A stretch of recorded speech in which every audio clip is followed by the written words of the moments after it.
So for those of you who don't know me, my name is Corey Reddekopp. I'm the Director of Policy and Stakeholder Relations at the Board of Trade. I'm thrilled to have to be wrapping up the three-part session we have with our Women's Business Success Network. So maybe Paul, I'm going to pass over to you, maybe to do a little bit of opening remarks and kick us off here.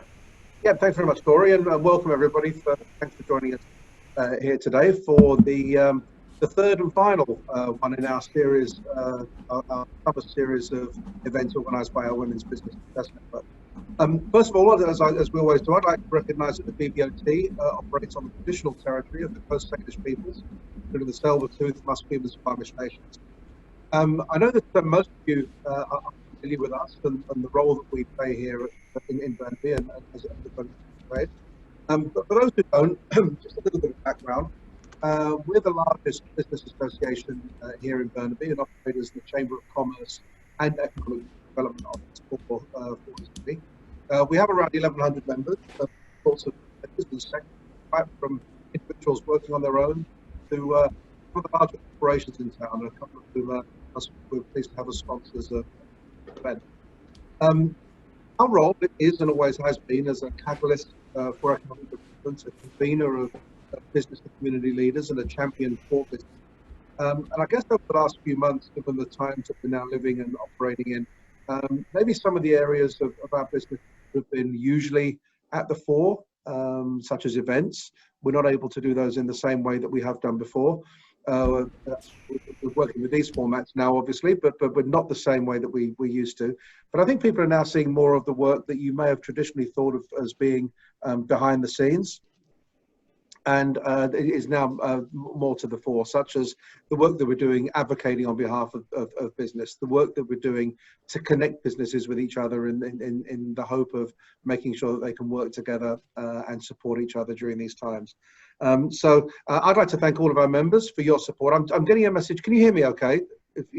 I'm getting a message that maybe I'm not quite as loud as I thought I might be. I'll just press this button and see if it does anything. So thank you to all the members that support us.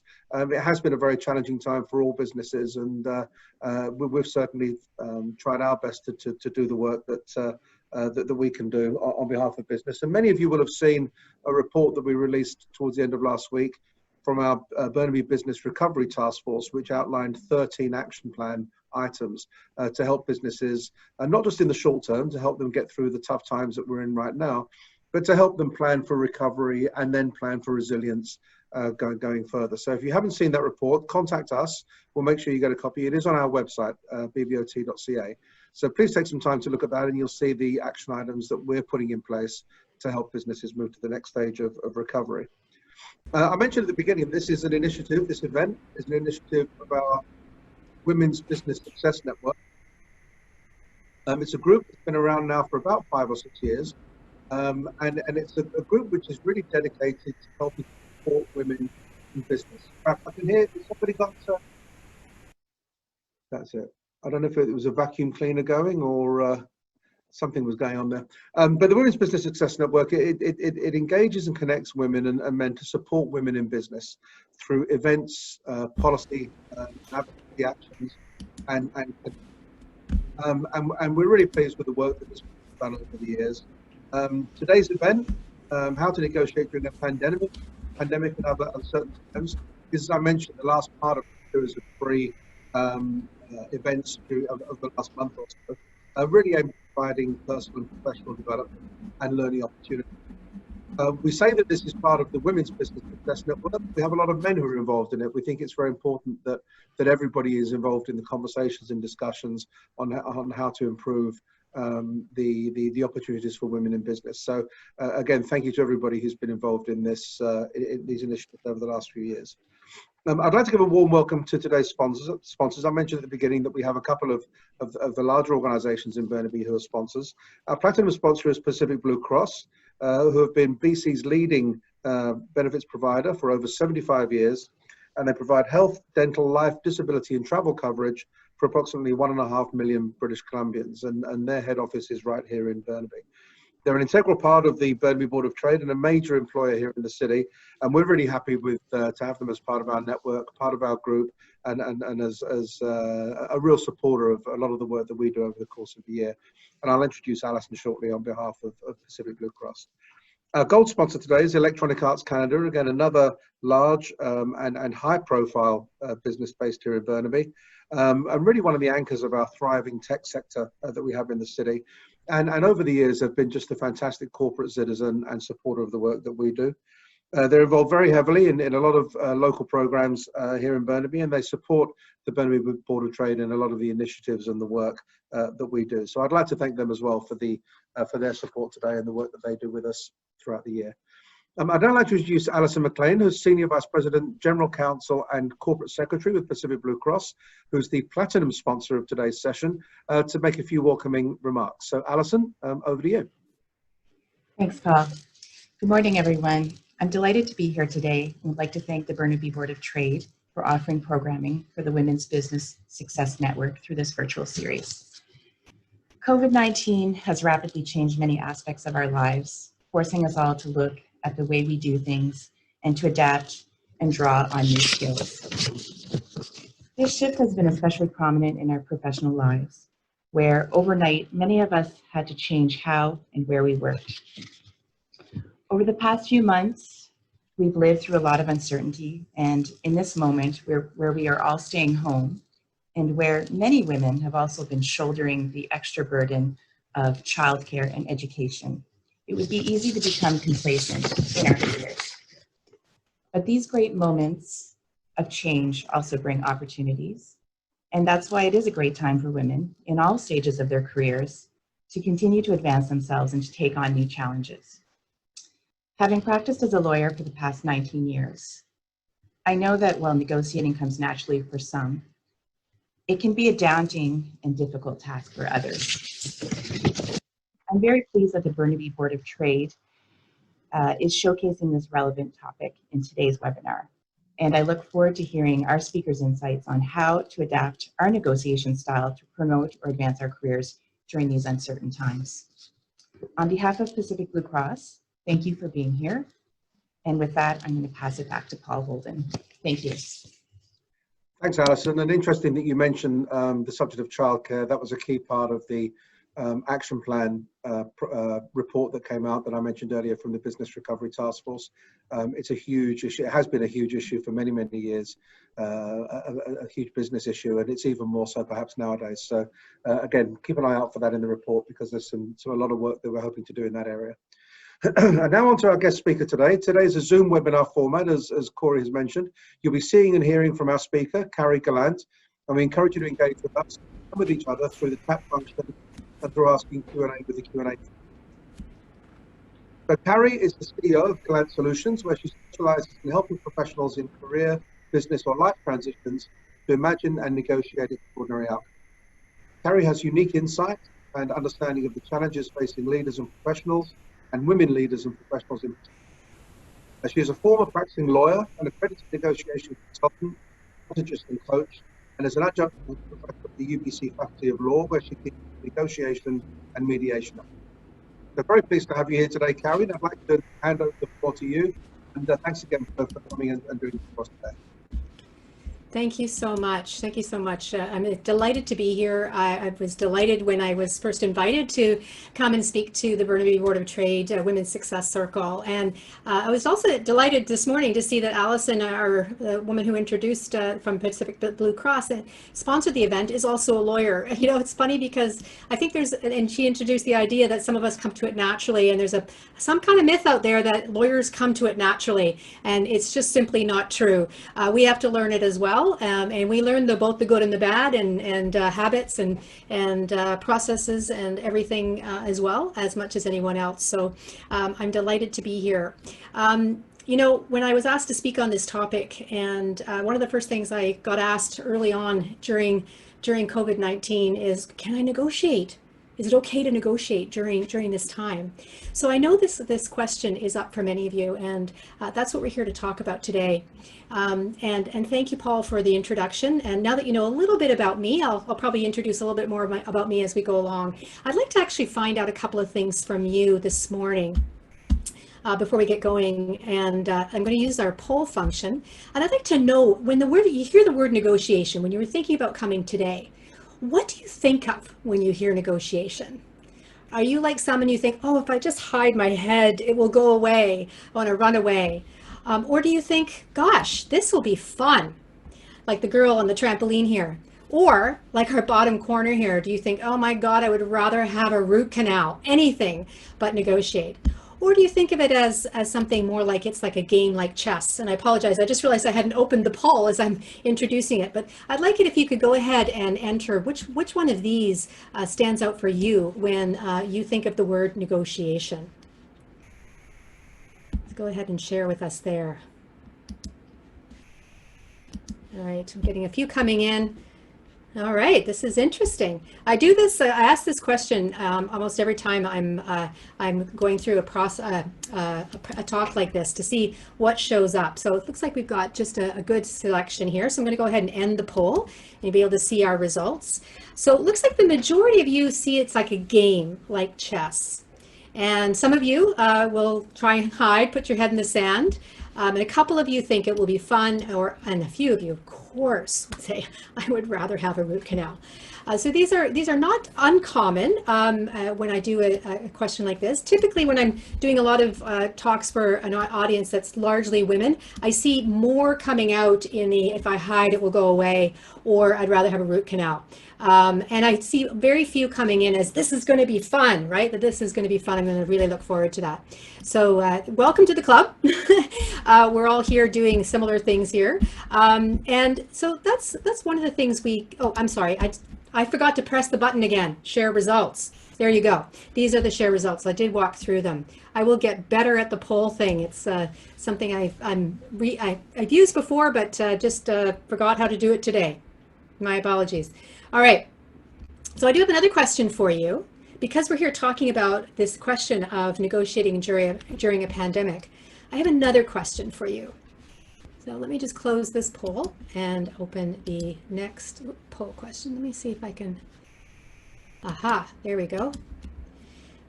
And this poll is asking you, what are your concerns about negotiating during a pandemic? So for those of you who are here live with us, what are your concerns? Do you have this question about, it feels like it's not the right time to negotiate during uncertain times like a pandemic. I don't want to appear greedy. It would be greedy to be negotiating now.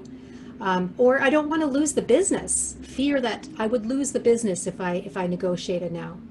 Or some of you may say, yeah, I wasn't negotiating before, so why start now? All right, we'll just give it a second or two to see some more coming in till we get some stable results there. It looks like the vast majority of you are going for the first question there, the first option. And quite a few of you don't want to lose the business. So let me end the poll, and this time I will share the results with you. There you go. So yes, so the first one coming up for us is that it feels like it's not the right time, right? It feels like it's not the right time. Some of you don't want to appear greedy. Some of you don't want to lose the business, and one of you says maybe you're admitting that you didn't negotiate before, so why would you start now? And so one of the questions I might have for you to think about is how much of this is different now? Is this a new response for you in negotiation, or really has this been how you've approached negotiation up till now? And just plant that seed for a second, and we'll come back to that. So one of the things we know when we come into a pandemic, and Allison, you talked about that as well at the beginning here, is that one of the things that comes up right away when we came into COVID-19 was a lot of fear and uncertainty around what's the future hold, how long are we going to be here, what does this mean, how do I go about doing this, how do I even get outside of my house if I need to go outside, what do I need to carry with me? It creates new problems, and identifying what those new problems are, even becoming aware of them. Do we know the same amount of information as our friends, our neighbors, our family members? And then timelines seem to evaporate. Things that were planned like all the live events, right? All of them just went up in the air. They went up in the air, up in smoke. People were like, well, when can we get back together? When can we go back out and have a concert? So those timelines tend to evaporate. And then also questions around what business is being done. So the things that we were focusing on started to shift. And then, of course, then how are we doing business? We at the beginning, the first month or two, I'm sure many of you saw this, there was a lot of innovation, a lot of quick pivots for many who are pivoting and changing fast, and others who were like, whoa, this is too fast for me. I don't know what this is going to entail. I am not ready to jump in there and come up with something new right now. I'm going to wait and see. So how business was being done was changing for many of us, for many organizations. And for many too, it's like, who is doing business, right? Who are the people that we're doing business with? Certainly, as we come through these uncertain times, we've seen a lot of shifting and changing in terms of team members that we weren't able to keep going, for example, or somewhere we were able to add new. So what is happening? Who are we doing business with? Are the faces on the other side of the conversation, are they changing? Do we have new people? And so a lot of this can happen in any time when we have anything that might be uncertain, whether we're going into an economic uncertain period where we clearly are now and what may be coming down the pike. We don't know. We don't have those more certain timelines. Those are the questions we're looking at today. So this is our outline for today. We're going to talk about, why is it still the right time? Because one of the things I said very early on is this is the exact right time to be negotiating. It's always time to be negotiating. And we'll find out more about what that means and why I say that in a few minutes. I'm going to share with you the number one mistake I see just about every negotiator making. And it's definitely something that we as women, with the women in the room, we want to be thinking about. And there's things that we can definitely do to ameliorate that mistake very quickly, actually. I'm going to share with you my blueprint for negotiation because here's the thing. As I said a moment ago, it still is the time to negotiate. Yes, we are in uncertain times. However, the foundation, the fundamentals in negotiation are still the same. And those fundamentals I'm going to share with you in the blueprint and talk a little bit about how we adapt those during uncertain times like now. We've got a limited time together today, and I want to share with you as much as I can in the time that we have. I encourage you to use the chat function if you've got things coming up, and we can track what those are when we come to the Q&A period at the end. We'll definitely look at those, and if I am able to, I'll take a peek during the presentation, and I may be able to weave some of them in. And at the end, I promise I'm going to share with you, for those of you who are interested in taking this a bit further, how you can do that. So I'll share with that briefly at the end here. So really, we want to start again back at the center is what are we talking about when we're talking about negotiation? What is it that really are we afraid of or uncertain about? Is it negotiation itself? Is it the situation? Let's talk about what we mean when we talk about the word negotiation. So many people think of negotiation like this. It's all about the compromise, right? We start at 65,000, I say 100 million. And thanks to compromise, they're starting to move closer. I like this cartoon. Because we can literally think about things as a negotiation. That somehow we're going to split it in the middle, perhaps, which I caution you is not a great strategy or tactic. And also many of us think about it in the definitions around negotiation as we are going to be splitting down the middle. We're going to have to do a compromise, which I think of as kind of like a dirty word, because when we're thinking about having to compromise, we're thinking about losing something. We're already thinking about giving something up. And my question always is, you might not have to. So do you really have to give that up in order to negotiate, to be seen to be negotiating? So I want to offer you an alternative lens for looking at negotiation. This type of transactional, competitive landscape for negotiation actually disserves many women. When there's been research that's shown that when women see it as competitive, we tend to retract. We don't do as well in our negotiation. Whereas men typically will do better when it's perceived as a competition. So that competitive nature. Now, these are generalizations. There are research, so not everybody is going to fit in either of those categories. It's more about how many of us tend to operate or tend to see or believe perceive our situation. And so let me show you those alternatives. So one of the ways I like to talk about negotiation is let's bring it down to basics. Because first and foremost, a negotiation is a conversation. Just like these two people over coffee, having a conversation. And it's also about navigating a relationship.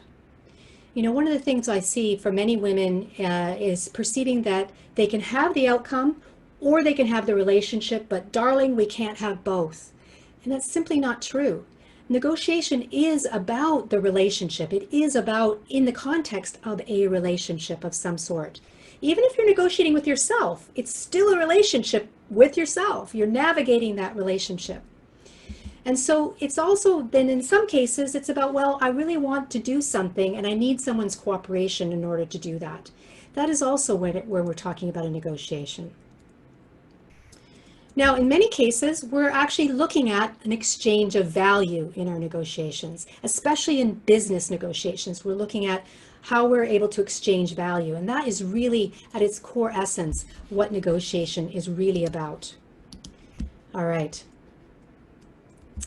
Let's move on. Now, one of the disconnects that happens in negotiation as well is there are some stories, some myths that women don't do as well in negotiation. Some research that shows that. So that, and yet that there is a truth in there that women can negotiate just as well as men can. But here's the disconnect with women entrepreneurs when we see the current results. And we see this in the workplace as well between team members, male and female team members, in terms of the gender pay gap. I'm sure many of you have heard of that. And that's actually my background. When I started off as a lawyer, I was actually working for the Pay Equity Commission in Ontario, which is all about equalizing the gender pay gap based on work of equal value. Now, in the entrepreneurial world, we also see that even though women own 36% of businesses in BC, and that number is replicated elsewhere, including in the US, it's 34%. We represent a high number of the economy, and yet women consistently across the globe receive less than 2 to 4% of venture capital. Less than 2 to 4% of venture capital. That just doesn't work right, you know? Now, one of the things we're finding too is that you know, women and many women aren't asking for the funding. So that is in part. So there's different things going on in terms of systemic or structural issues around what makes it hard or easy for people to get funding. And here's some of the things that some of the research have shown, that when some of the studies have gone into looking at venture capital type situations or pitches, that women are asked different questions than men are, male and female entrepreneurs. And by the way, this is also paralleled in the workplace. So the different questions, so men are asked more questions around promotion. What are you going to do to make this business, what are you doing to make this business succeed? Where is it going? Whereas women tend to be asked more prevention questions. What have you done to save money, for example? And it's similar kinds of different questions happen in the workplace as well. And so where women tend to be judged by different criteria as a result of being asked these different questions. So we've got some things that we're operating against that negotiation can really help with. And we want to be aware of this context that we're negotiating within in order to adapt for that. So that also feels a little bit uncertain because we don't know who are we negotiating with perhaps, and is this going to be operating in our scenarios. All right, so I just want to look at some specific disadvantages that women face in negotiation, and we're also going to look at some advantages too. So bear with me on this one. So for many women, one of the disadvantages that happens right off the gate is not having enough information, having unequal access to information, or perhaps not having that information, not asking for that information, being sure that you do have enough information, that you're getting access to the right kinds of information in your negotiations. And some of that information, by the way, can simply be about a signal that we're about to have a negotiation. That actually, especially in the workplace, that helps to ameliorate a lot of the differences that can happen between male and female employees when it comes to negotiating, say, for example, salary or promotions. That when women know there's a negotiation coming, if they fare a lot better than when they aren't aware, than when they're not sure, when they're unaware that this is what's expected of them. Lacking clarity, not being clear about what the parameters are, or lacking clarity in what it is that you're looking to achieve yourself. Now, okay, so here's another one. I'm sure many of you, and you can type in the chat if this sounds familiar to you. Yeah, being too aggressive. So that can be a perception. Don't want to be too aggressive. However, there's a flip side to this one too, and it's not being assertive enough. That can also be a disadvantage for women in negotiation. Research has also shown that the cycle of receiving negative feedback often is a place where many women feel disadvantaged or not ready or not able to negotiate or not able to negotiate for as big a piece of the pie. Again, going back to that perception of it being greedy, being perceived as being greedy. And then, of course, there's the internal discomfort. This doesn't feel right. It doesn't feel like it's the right time. I'm uncomfortable with this. So I heard a great quote from one of my mentors recently about comfort. I mean, we all like comfort, right? I mean, especially right now, we're seeking some of our comforts that we feel as though perhaps we've been denied for a while when we've been inside for a long time, or we haven't been able to go see friends and loved ones. We're seeking that comfort. However, here's the quote that I learned. There's no growth in the comfort zone. There's no growth in the comfort zone. But equally true, there's no comfort in the growth zone. There's no comfort in the growth zone. So we're always looking, if we're looking to grow as business owners, as employees, as professionals, we need to get that little bit of discomfort in order to move ahead. So it's about managing some of that internal discomfort in order to move ahead with our negotiations, with our businesses and our careers. And here's the flip side though. There's some damn ass good advantages that women face in negotiation. You know, if you fall into these categories, again, these are generalizations where women are perceived as, and often research has shown, to be stronger, deeper, better listeners. Listening for the nuances, listening for what's underneath the surface. Empathy. We know, especially now in the world of leadership, where we've seen that the leaders who are emerging in this time of this pandemic and times of uncertainty are leaders who have empathy for those who they're leading, have empathy for others, to be able to see what is important to other people. This is a key core competency in negotiation. Being relationship builders. Again, I already said one of my definitions for negotiation is let's look at how it is about navigating relationships. Women tend to be more collaborative. Again, it's something else we're seeing. Successful businesses and leaders in this time are focused on collaboration. How can we do this together? How can we do this better, faster, together? And what do we really mean by collaboration?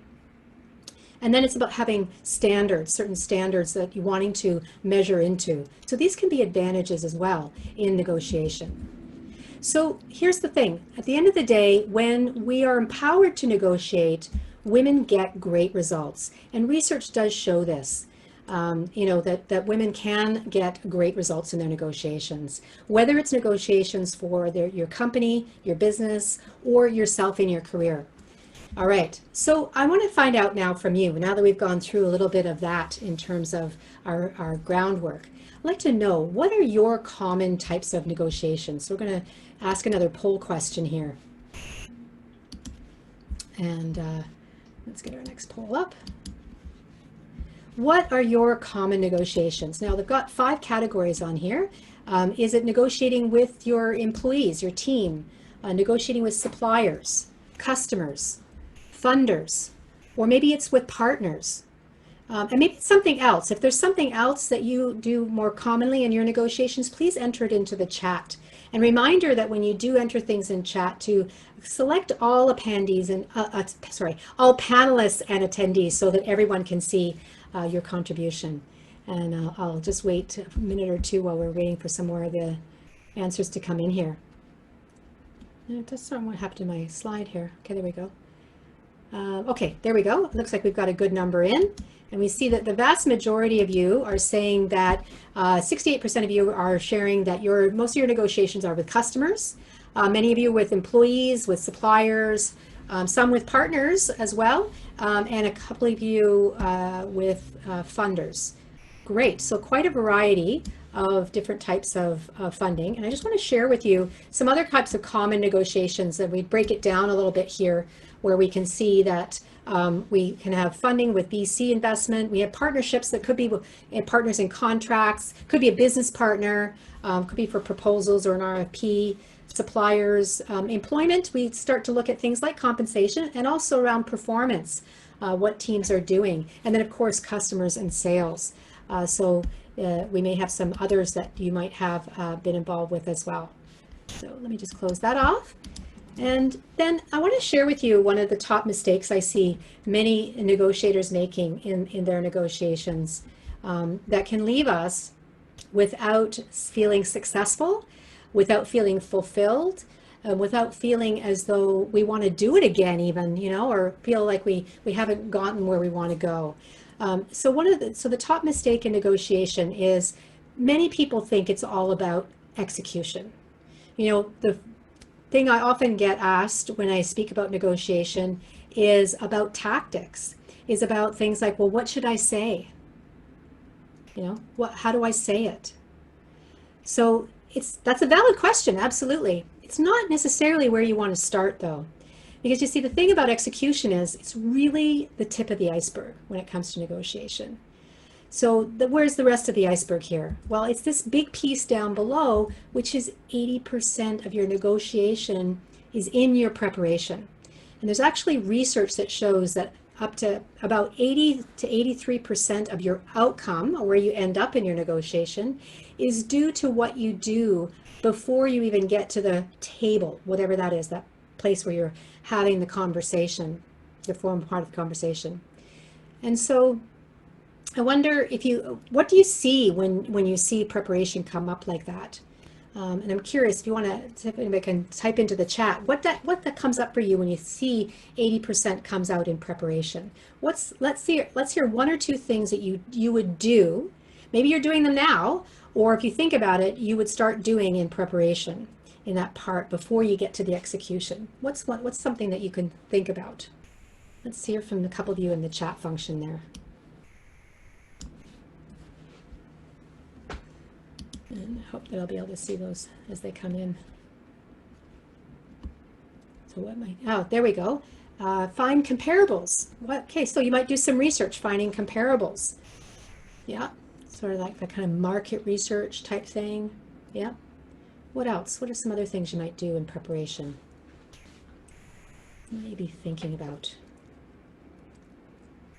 Now, I'm going to come to some, but I'd like to hear what you're thinking about. Okay, here we go. Know about the company. Learn who is the person. Right, who's the other person you're going to be negotiating with? Understanding them, where they're heading. Prepare for some counter arguments, okay? Yeah. And know the history. Yeah, context and history can be really important for sure. Yeah, great.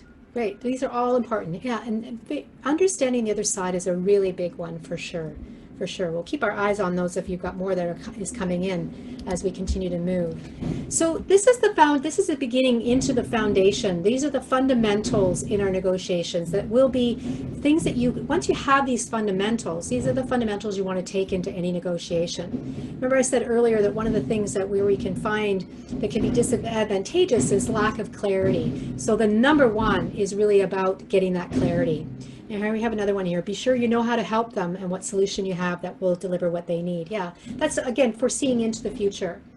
When we're thinking about that execution, one of the things, I just want to go back to the previous slide for a moment, that when we're thinking about negotiation, we're only thinking about execution.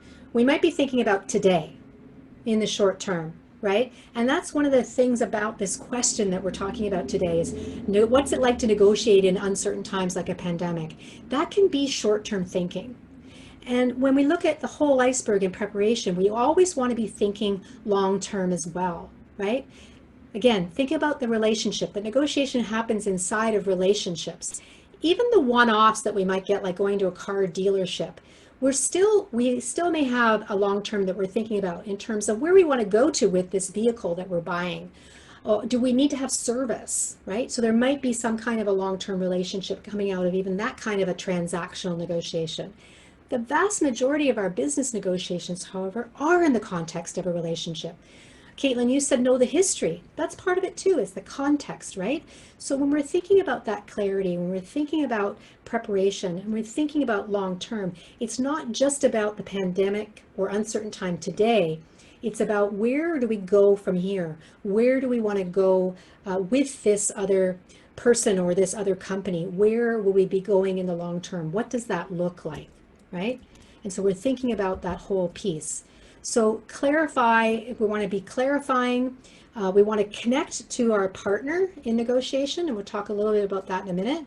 The third, we want to collaborate to get to yes, right? Don't we want to have a yes in our negotiations? And we also want to be crafting that conversation, thinking ahead about how is that conversation going to go? How will I look to structure that conversation? And of course, we want to be rounding out the circle in our negotiations with our commitments at the end of the day. What are we committing to? And of course, to celebrate. Here's the thing, if we're thinking about negotiation, especially in the context of a relationship, each negotiation continues around that circle into the next negotiation. So every one of your negotiations is laying the groundwork for your next negotiation. So if we're thinking about clarify, we're thinking about, again, that history, your objectives, the context, and we're also asking some questions. So this is some of the questions I get my clients to go through when we're looking at negotiation. What is it that you really want? What are your goals? What's your aim here that you're looking to accomplish? Or the direction that you're going, whatever that might be. I mean, even in our conversations during this time with our family members, what kind of day do you want to have? What are we able to go on vacation? What would you be willing to do in terms of going on vacation? And then second question is so super important. What matters to you in this circumstance? Why is it important to you, this thing that you want to achieve or accomplish, or this place you want to go to? And then, as one of you said, a couple of you said, what do they want, right? What are they interested in, and why does it matter to them? And then, what's your value points? What is the value that you have that you're bringing to this situation? That sets us up for the next place that we're going to go. And one of the importance in finding your deeper why can be how it changes how you approach your negotiations, as one of my clients did in the past, that it really shifted how she was looking at herself. And she had, again, this goes back to the feeling greedy, that if you feel like it would be greedy to ask or to negotiate right now, is get in touch with that deeper why, about why something is important to you, and what's important about the relationship as well. And what she realized that her sense of this being greedy was actually inhibiting her from going for something that was important, that actually affected what mattered to her most, which was her child and her family. So that's getting in touch with your deeper why in a very big way. And I love this quote from Oprah. When you undervalue what you do, the world will value who you are, undervalue who you are. So we want to value what we're doing, attach value to it, and really get to know what is the value of that for you, as well as for the people that you serve, that you work with, that you're consulting with, that you're negotiating with in those relationships. All right, so now we're going to take a look at, okay, so now we've talked a little bit about the other person or the other negotiator. So I want you to think about what do you think about when you think about the other person in your negotiation. Let's take a look at our last one here. What do you think of them, the other negotiator? Do you think of them as your adversary? Do you think of them as your ally, as an opponent in many cases, or as a friend? Are they friendly? Let's see what many of you see here. Okay, so it looks like all four are being chosen at varying rates. Yeah, okay. All right. Okay, so we've got quite a few coming in. Looks like a few of you haven't hit the button yet, but oh, there we go. Got a couple more coming in. All right, let's end here, and I'll share the results with you. So you have kind of an even split here between seeing the other person as your ally or as your opponent. And a couple of you said adversary, and a couple of you also said friend. Right. So as in many of our transactions, the way we go into a transaction, the way we go into a conversation, how we start a conversation is typically how it ends up. In my experience as a negotiator, as a mediator, as a lawyer, as a conversational intelligence expert, this is what happens. We go into a situation and we see things in a certain way, we see the other person in a certain way, and that can really dictate how the conversation will go. So this is so important to think about how you perceive the other person you're negotiating with. When we set it up, we see them as our adversary, what tends to happen? Can kind of get here, right? So many of our negotiations that get stuck, get blocked, maybe because we see it as we have to compete for something, or we see them as our adversary. We see that that's this game that we have to win, or that if we don't win, we'll lose. Again, it can set up our negotiations in a particular direction. And if negotiations are about navigating a relationship, is that really what we want? Is that really what we want and how we want to set it up? Now, there may be situations where that's exactly what is needed because of the type of negotiation or the type of situation or relationship that you're in, that may be needed. However, I want to encourage you to think about how your negotiations can change if you are to adopt what I'm proposing in our negotiation model here, which is to connect to your partner. See, if you see them as your partner, like an ally, even as a friend, as a potential ally, if you connect with them as your potential partner, how that can change things. So I call it connecting to partner and profit. Again, going back to what a couple of you said in the chat earlier, is be sure, this is Golden Speakers Toastmaster Club, be sure you know how to help them, right? So can you help them? You know, what happens if you help them, right? The law of reciprocity indicates that they're more likely to want to help you because you've already gestured that you're looking to help them. You have ideas or solutions or options that can potentially help them and deliver what they need, what they look for, because you've thought ahead. Again, going back to our preparation. So I'll stop sharing the poll results there. And keep going here. And one way we can do that, now I recognize that when we're in our preparation mode, if we're still in our preparation mode, how do we connect to partner and profit before we've even had the conversation with them? Well, what do you think? How can you connect and when you're in that preparation setting? Well, we can get curious. That's my number one tip here, is to get curious and think, okay, how often have I dealt with them before? It seems to me the last time we had a conversation, that was important and that was important. And that didn't go so well. So be thinking through what might be important to them. What might they be looking to achieve? What might move the needle for them if I'm able to help them get it, right? So we're thinking ahead. We're using our curiosity and our preparation time to imagine, dipping into that empathy to switch places, to think, imagine you were in their shoes. What would it be like for you? What would you see as important? Would that be something that they would see as important? So it's really about getting curious and putting yourself in their proverbial shoes. This quote I've adapted for our modern times, but it's true. We often go into negotiations, especially if we see them as our adversary or as our opponent, that we need to convince them. Right? It's one of the things I hear a lot from people is, oh, well, how do I convince them that my way, how do I convince them to do this? Well, this is an old quote, and I know how it feels for you. How do you feel when someone tries to convince you of something, right? We tend to stay in the same mindset. We tend to be of the same opinion still, as this quote suggests, when someone tries to convince us otherwise. So let's look at how we can do this differently.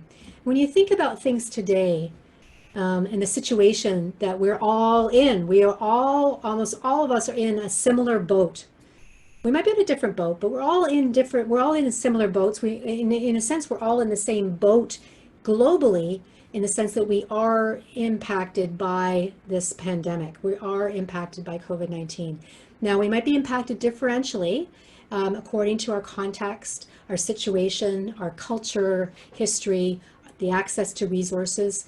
But what do we have that's in common that we might be in the same boat that allows us to make that flip over to the empathy and think about what is important to them right now.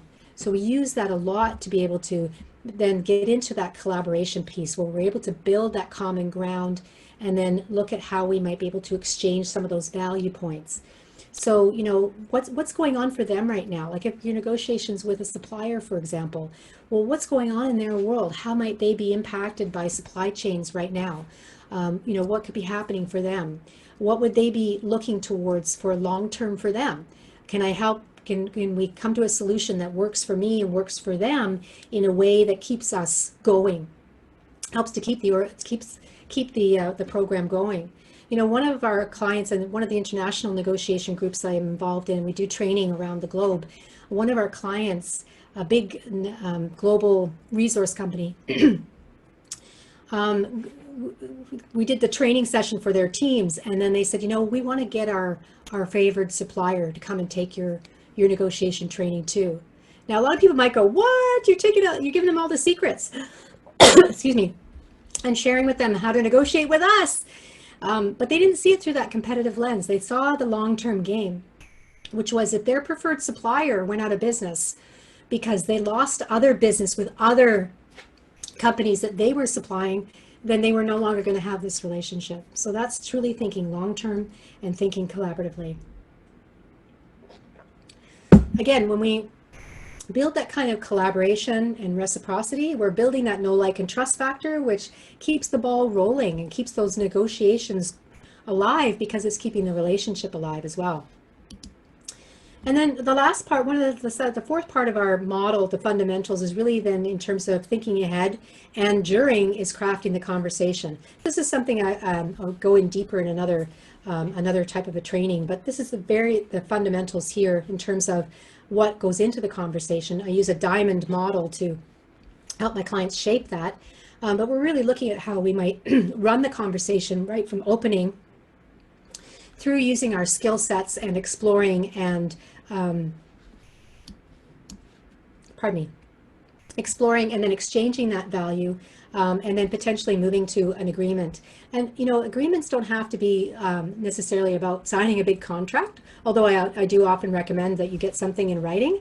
But it could be an agreement for the next step in your conversation, in your negotiation. What are we agreeing to today that will come back, you know, tomorrow, next week, and here's what we're agreeing to. This is a good structure for a meeting. Meeting with your team members, that's actually a negotiation, right? You're negotiating how the work is going to be getting done. So it's a similar kind of fundamentals that we're talking about here. So I wanted to share some success secrets with you that I see as especially relevant during this time when we're thinking about negotiation. And these are things that we can use throughout all of our negotiations. And as for women especially, is to lean on the current culture that we're in right now, the current situations, and the perceptions around how women should behave or could behave, and what are some of those ways in which we might be perceived in our negotiations. And this is the idea about balancing that self-advocacy, the going in to advocate for what's important to you, what you'd like to see happen here in this relationship, in this negotiation, and balancing that with communality, what's called communality. It's a tricky word to say, especially after you've been speaking a while. Communality. So the notion of, that as women, we're supposed to be looking after other people. We're supposed to be looking after our team. And this feeds into some of the research that showcases that sometimes when women do negotiate for themselves, even for their company, they can be perceived as that aggressive, pushy. But when we envelop it in the notion that we are actually negotiating for others as well, that we're negotiating for us because we're negotiating for our team and because of how we are participating in the collective, in the organization, that's the balancing of that self-advocacy with communality. It's a bit of a tightrope that we might be expected to walk, and you know, we can work on how we can change in society as we go along. And in the immediate term, women business owners, and women professionals, we still have to look after our own careers, our own businesses. So this is one way that we might do that in terms of that tip. I wanted to share with you an example of somebody famous. Now, her business might not be on the top of everyone's list of favorite things right now because of things that have gone on lately, but Sheryl Sandberg from Facebook when she did her famous negotiation with Mark Zuckerberg to become the COO of Facebook. She initially was going to go into that negotiation and just accept the offer. It was a pretty good offer, right? She was going to go and accept the offer. And she got some advice that no man would ever go into that negotiation and not ask for more, not negotiate.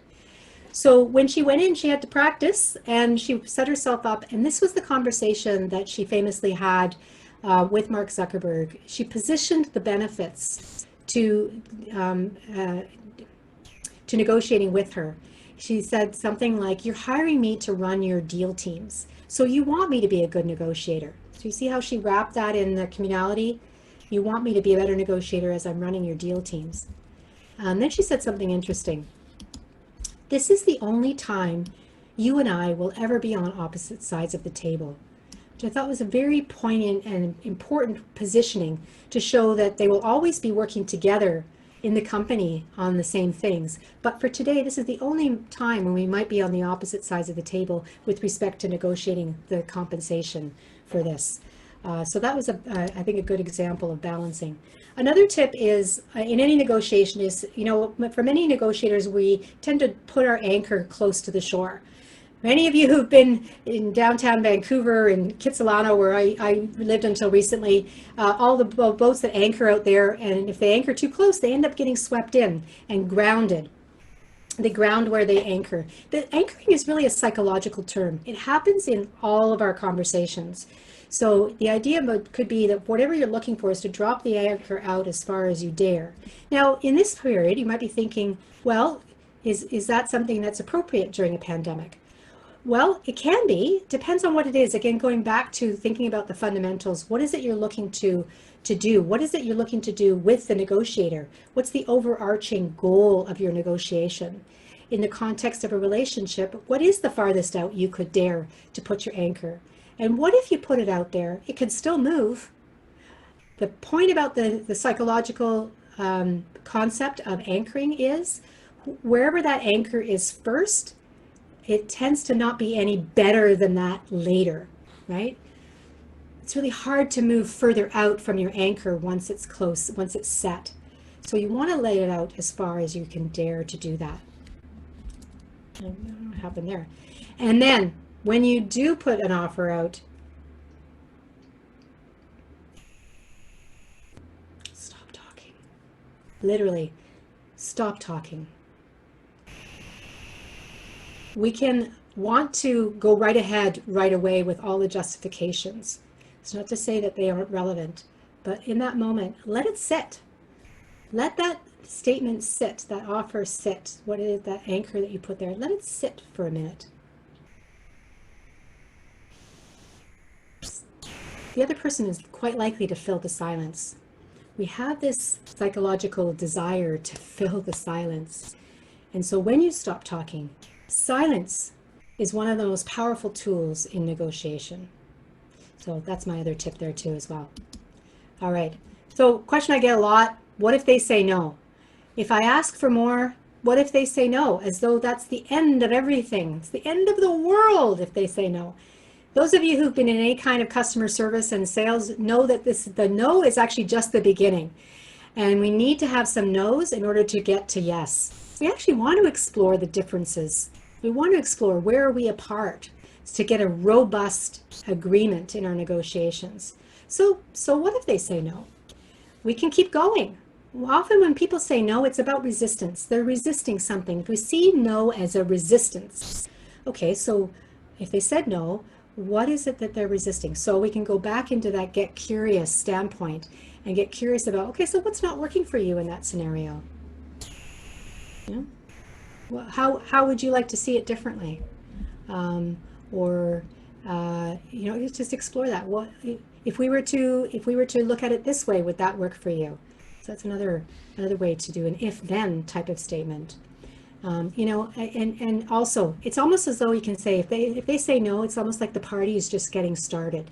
Now you know you're somewhere because you've actually just explored that outer edge of the situation where you're likely to come to an agreement or come to a place where you're going to be moving to next. You started to define those parameters. That's what no is. It's that resistance and the parameters of where they might be willing to go. Now, the other thing is too is to explore how what is that no? Is it a stop sign? You know, like what happens when you come to a stop sign? Like this gentleman's hand is out there. What happens when you come to a stop sign? Well, hopefully you stop, right? And then you go. When the way is clear, you go. You keep going, right? You keep going. And so that's what a no is. It's like a stop sign. It doesn't have to be a cliff. It's not necessarily going to be a cliff. So here's my other tip around that is to balance their resistance with your persistence. So again, going back to your clarification, your clarity, and why it's important to you, is to keep persisting towards that vision of that possible outcome. And you know, at some point you may decide that, okay, well, we agree to disagree, or we can't find a place that works for you and works for me. So we'll need to find a solution elsewhere, and you might have to part ways, as it were, in that moment for that project or that particular negotiation that you might be in. So that's another thing to know what that is. Now, the value of rehearsal. So we've talked about preparing. So what do? Do you just take all that and you go into the conversation? Well, I know from the folks that are here today, there's some speakers as well, and that, you know, we can get into that performative speaking, like as though we're going into doing a public speaking event. Negotiations aren't quite a public speaking event though, right? It's a dialogue, it's an exchange. And so even in Toastmasters, in public speaking, you want to rehearse, right? You want to practice. You want to know what it feels like in your body to stand up and say something in front of a room of people, or even in front of your computer like I'm doing right now. And so the value of rehearsal is enormous. It's something I do with my clients, and we can find that with rehearsal we can get more, and actually what I find with a lot of my clients is once we've rehearsed and they go away and they do their negotiations, they come back and they say it happened just like we rehearsed, because we're rehearsing the whole thing. We're rehearsing the context of the conversation. So, you know, you can do this with a colleague, with a coach, with a family member, and your best friend in the world, which is your mirror, is a great place to also practice but practice both sides. Practice the giving and the receiving, so you know, I can have that empathy about what it feels like to hear what you might be rehearsing, the things that questions you're wanting to ask, or the things you're wanting to make known. And then, of course, we've got the commit and the celebrate. This is an important place. We always want to commit and celebrate in our negotiations, and in some way get something in writing, which can be as simple as an email to say, you know, John, I'm so glad we had an opportunity to get together today. Here's some highlights from our meeting today. Just want to check that we're on the same page. Can you let me know if this jives with your understanding? That's in writing, which can go a long way to ensure clarity in the future. So I just want to wrap that up to showcase this as the circle, our blueprint for our foundations in our negotiation, and reminder that when women are empowered to negotiate, we do get great results. We build stronger relationships. We feel more invested and engaged in our organizations and our businesses. We represent our organizations at the table, and we show up more powerfully as the strong leaders that we are. As we're negotiating in our relationships internally and externally. And it can really set a benchmark for you and give you the confidence. One of the great things I always love, the first time I ever gave this talk about a decade ago, a woman came up to me a few months later and said, you know, I learned so much, and I took exactly what you did into my negotiations, and I got what I asked for. I got more than anyone else. Well, that was the situation in her situation. But she said the biggest thing was I have the confidence to know I can do it again, and that's priceless. So I just want to share with you, I told you I was going to share with you a little bit about what's next after today. We've got a lot of things that we do offer regularly, but I have something special I wanted to offer for attendees here today, and that is, just let me grab something here, and that is I have a negotiation and influencing competencies quiz. So there's 10 competencies, and this is a very easy 5-minute quiz that you can take and find out how you're doing in these areas. And you can see many of the things that were talked about today are in here in the competencies quiz. I'm just going to throw a URL in the chat function there if you're interested in taking the quiz. It's negotiationcompetencies.com. And, and then Carrie, the other thing, I'll be sure to share that with. I'll send a note out afterwards. I'll Oh, be sure great. if you don't catch that with a copy and paste before the end here, I'll make sure to send that to everybody who signed up. Yeah. That's great. Thank you so much. I appreciate that. The other one I wanted to offer is if you know that you're wanting to do something more closely, you're wanting to take it a bit further, you want to do different things in your negotiations, you can go ahead and book a complimentary breakthrough call with me, and we'll talk about what are some things you can do, you can think about doing next. And I just put that in the chat as well, but you should be able to click that right on the slide. That should be clickable as well. So I wanted to make that offer to you today. If people are you're watching this as a webinar afterwards, I reserve about 8 spots. I have about 8 spots available in my calendar before the end of August. So if that's something you're interested in, please go ahead. And I'd love to have a chance to chat with you.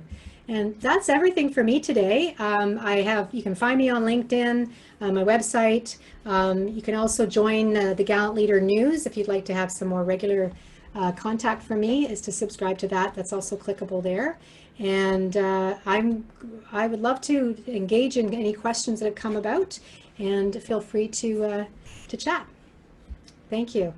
Awesome. Thanks so much, Carrie. We've got, there's both a Q&A function and a chat function. So throw a question in there if you have one, anyone, whichever box you like for Carrie.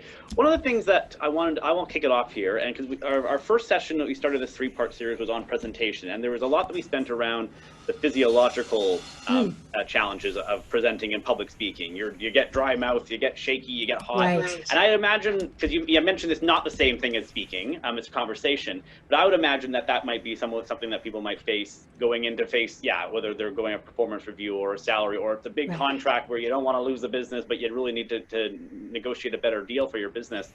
And you might have all the prepreration done, and you know your ask, but physiological you might be feeling the stress.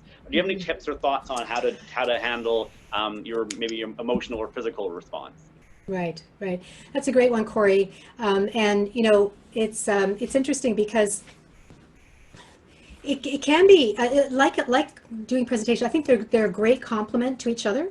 To take speaker training, because you get used to being in front of people, getting the nerves. You get used to dealing with that. That can be a great complement. If you know you want to get better at negotiation, and that's something that you want to do more of, it's a great complement. Physiological. Some of the tips are great that you'll learn in speaker training as well. For negotiation, some of the things I would add to that, even if you don't go down that road of going to Toastmasters or other types of programs, is to practice, as I mentioned earlier, really is to practice it out loud with somebody. When you practice it out loud with somebody, you can get the dialogue. Ask them to behave as though they are the other negotiator, just to sound it out. And they could pretend. And you don't have to have gone through improv training, although improv training, if you really want something else, is to go to improv comedy training. It doesn't have to be comedy, but just that notion of being able to improvise, to be able to respond. Now, having said that, there's one tip I didn't mention and I want to do right now, which is when you go into a negotiation conversation, please remember that, except in certain circumstances, most of the time, you don't have to have it solved in that one conversation, right? So you don't have to find the finish line in that one conversation. Just book another conversation. Just keep it going until you get to where you go. Anyway, let me go back to the physiological stuff. So some of the parts so the rehearsal can help with that physiology because your body's used to it. And most importantly, your mouth, right? Just getting words out of your mouth can feel really, like even for public speaking, it's trying to get that first phrase out of your mouth. Like I did Toastmasters too. One of the things I learned was always practice your opening line and your closing line until you got it down like this. And for me, it was like the middle, I knew what I wanted to cover, but it's the opening and the closing. Same with negotiation. Think about how you want to open the conversation. Practice your opening.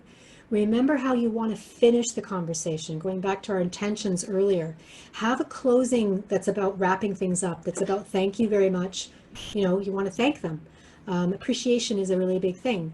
And be monitoring your your physiology, like know where you get upset, know the triggers in your body when something really doesn't sit well with you. That's good to know, because if something happens during negotiation, then you're able to catch that.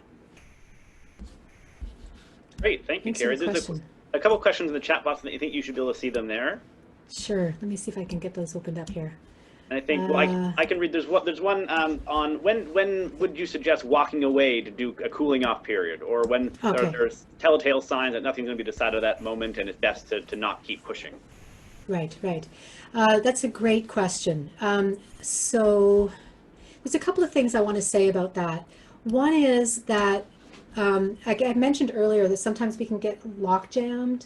And so going in, we want to have the intent. If we go before you in your preparation, you can see I'm wanting to get to a collaborative outcome, or I want to get to a place where we're both coming together. If that's what you go in with, keep that in mind.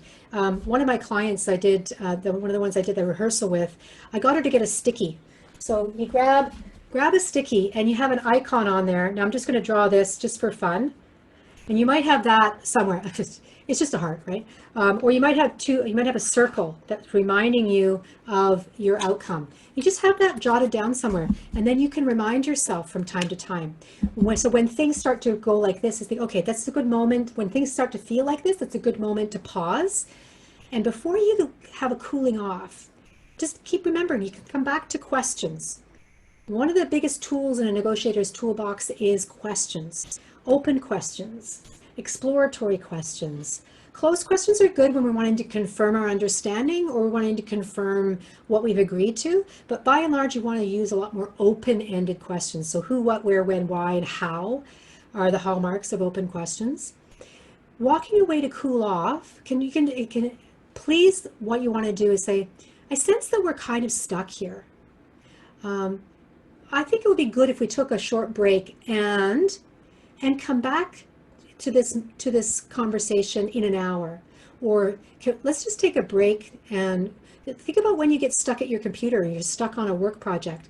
What helps you get unstuck? Often it's getting up and going and making a cup of tea.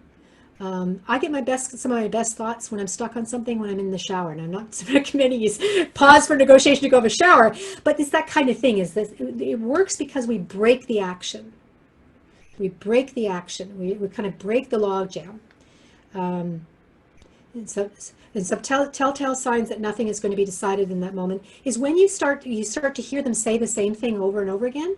There's two things. One, it might be stuck, and also it might be that they don't think that you've really heard them. So that's a great time to come back and paraphrase your understanding and to confirm that it's that. So that can also be a telltale sign. All right. So I think Leanne had mentioned. I mentioned that you said compromise is a bad word. She wanted to know if you could take a minute to elaborate on that, and is that different than collaboration? Great. Yeah. So I don't have a slide that I can show you, but yeah. So compromise. I say it's a dirty word because a lot of people think that's what negotiation is, and I want to be dramatic to say. It's actually the root of the word itself is not at all what we know it to be, how we use it in this context of compromise. But most people, when you think of being compromised, you think you have to compromise something, right? I might have to compromise my ethics. Please don't. Or I might have to compromise here, give something up. And so when I think of collaboration, I'm going to draw something here on my sticky to give you an idea. So let's see if we can see it here. I could probably do a whiteboard. So we've got 0. This means, so down here at the bottom means nobody gets anything that they want. If we go up this way, this is compete. I get everything I want and they get nothing that they want. Or if we go along the other way, they get everything they want, I get nothing that I want. So compromise is right here in the middle. I get something that I want, right? I get something that I want, and they get something that they want. If we collaborate, we're actually going for what, you might call it a win-win. I call it an all-win, that we all win. So we're both getting what we want. So we're both being satisfied. That's the difference between compromise and collaborate. I hope that was, can you see, I hope you can see that. I should have, if I had a marker, it would look a little bit better. I hope that was helpful to No, that makes explain sense. that. Yeah, and I think and another question here around from Marnie on how much, I guess going back to the idea of the cooling off, and if you're not getting what you want, how many times do you go back to the table? Do you keep trying to mine that or go to that same mine until you realize it's just not going to happen? What's a signal that, you know what, this is just the time to call it quits? Yeah, that's a good question, Marnie. You know, I don't think there's any set number. I would say as long as you both are willing, and committed to the end goal. If I can think of a situation, I see that you're in bookkeeping, so I'm trying to come to one. So let's say it's a negotiation with a client around fees, for example. What's it going to look like? Is think about, well, what's the end goal? Are you both committed to working together? And thinking about, okay, well, so what is it we're trying to achieve here? So when you're thinking about coming back again and again, is to taking that pause again and to say, okay, let's talk about what we're here trying to do. What each of our goals are, what we share in common in terms of our joint goal. So sometimes it might be many times. You know, when I think about it professionally in terms of compensation, for example, if you're in a sort of a mid-management or sort of mid-senior level role and you're engaged in a compensation negotiation for a new position, you're typically going to go back and forth maybe 2, maybe 3 times. So they offer you, you send it back, they offer you again. You're probably going to settle typically in that a number of times. When you get up the higher executive level, up into CEOs, big companies, that negotiation can go back and forth several times because there's so many pieces of the puzzle. There's so many components. There are a lot of components in every job negotiation, to be frank. It's one of the more complex negotiations there are. And of course, that higher up you get stocks, you get all those things. So that can go back and forth several times before it's finalized. So again, I go back to the feel part and come back to what is it you're trying to achieve together, and do it as often as you both are willing. Awesome. And you'll find that place where suddenly it's, you know, I'm done. You can sort of sense when this next one is going to be too much. Okay, sorry, Corey. Oh no, that's perfect. Yeah, we'll see if any other questions pop in as we wrap up here. I did want to just do a few closing comments here. And first, thank you, Carrie, for that presentation, sharing your perspectives, your thoughts, your experience with our audience today. So I know we're all on Zoom here, so you can't hear anything. But if we had it all in a room, I'm sure the applause would be there. So we'll thank you for taking the time. Yes, You're welcome. My pleasure. And to those of you on the call, I appreciate you coming out today and joining the session. I did want to just go over a few bit of housekeeping notes here on some upcoming things. So tomorrow, please keep an eye on or sign up for our State of the City address. This is our annual event with Mayor Hurley. It is tomorrow, 12:15 or so. We think the live stream is going to be kicked on, so it's being live streamed from the Hilton Metrotown here, where the mayor will be speaking. But you can obviously watch it digitally at home. So keep an eye out for that. There's a lot going on in the city, and he's going to be updating us on how COVID-19 has impacted our community, obviously.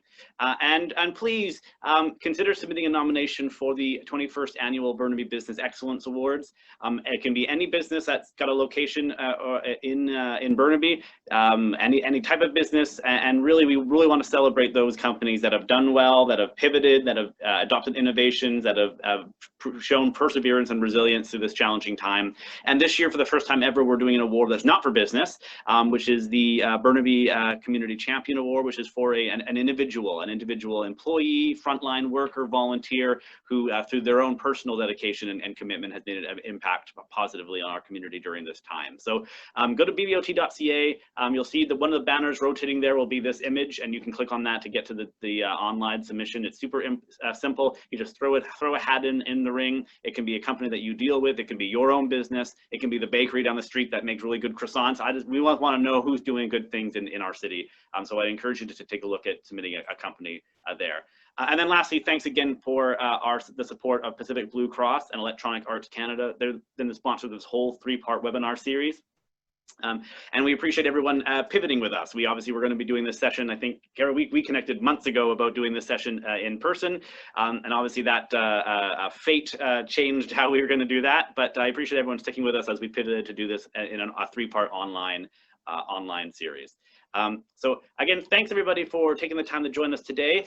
We have been recording this, so I will share once I have a chance to edit it a little bit. We'll share the results, or not the results, I guess, the outcome of that with the group, and I'll make sure I include those notes or those links that Carrie had sent around the quiz and the consultations and things that she's offering as well. So on behalf of the Board of Trade and our Women's Business Success Network, thank you, Carrie. Thank you everyone for being on the line, and have a great day, and stay safe out there. Bye everyone. Thank you. Bye everyone.